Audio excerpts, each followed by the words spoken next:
5 plaintes pour viol et harcèlement sexuel entre 2018 et 2024, une mise en examen en 2020, et 13 accusations de violences sexuelles dans les pages de Mediapart en avril 2023.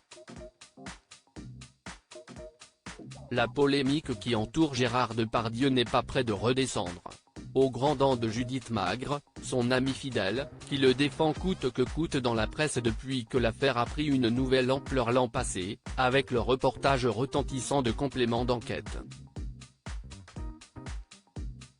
L'actrice âgée de 97 ans fait d'ailleurs partie des 56 personnalités qui ont signé la tribune controversée n'effacée pas Gérard Depardieu dans Le Figaro le 25 décembre 2023, visant à rappeler la présomption d'innocence de l'acteur et à dénoncer la cancel culture autour de son œuvre cinématographique.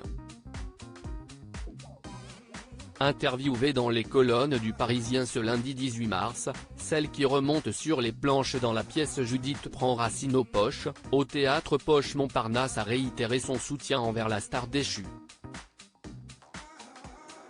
Gérard est un ami, que j'aime et que j'admire. Je le connais bien, qu'il mette la main aux fesses, qu'il vous dise des petites cochonneries, il l'a fait toute sa vie. Qu'il viole non, Gérard n'est pas un violent, ni un violeur, a-t-elle assuré auprès de nos confrères. Judith Magre a toutefois poursuivi en déclarant ne pas vouloir parler de tout ça, puisqu'elle-même n'a jamais rien vécu de tel, j'ai eu de la chance, personne n'a jamais eu avec moi, des paroles ou des gestes déplacés. Il se serait fait recevoir, je savais faire du judo. À une époque, j'étais musclé, pas le gros tas dégueulasse que je suis devenu, a lancé la comédienne presque centenaire avec son franc-parler sans pareil. Gérard Depardieu très malheureux depuis l'affaire, selon Judith Magre. La dernière fois que Judith Magre a pris la parole en faveur de Gérard Depardieu, c'était le 4 mars dernier, sur le plateau de Jordan Deluxe. Toujours en contact avec lui, elle avait notamment révélé son état d'esprit face au lynchage qu'il subit, divisant ceux qui ne souhaitent pas l'effacer de l'histoire du cinéma français et ceux qui préfèrent soutenir ses victimes présumées. Gérard Depardieu est un homme admirable, que j'adore et à qui j'ai téléphoné. Je ne le juge pas et je ne supporte pas qu'on ne dise du mal de lui devant moi.